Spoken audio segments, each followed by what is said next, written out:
have a big plant in the grow garden. Let's trash it. And let's go.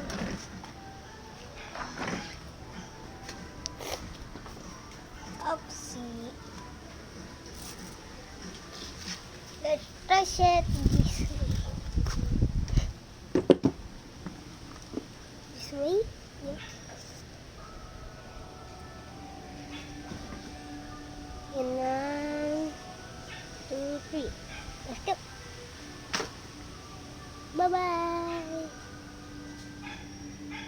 There's so guys, I trash it now.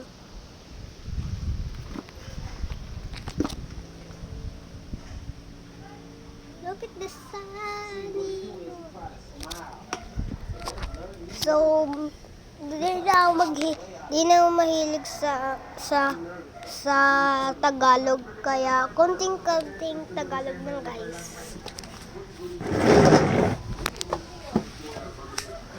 Yung upuan na hinapon ko na yung plants. Bakit?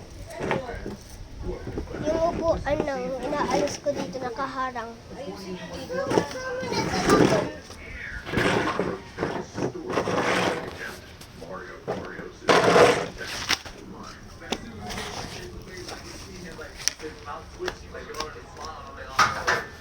Because it's hard to talk bad about somebody so good. Or maybe because he knows that in previous years, it's never ended well. Guys, pupunta ako doon. I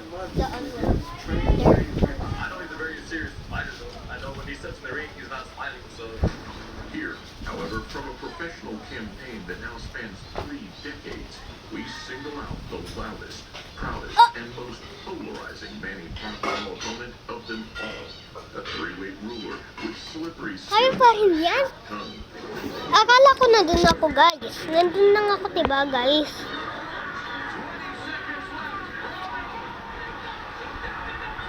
That look to reinstate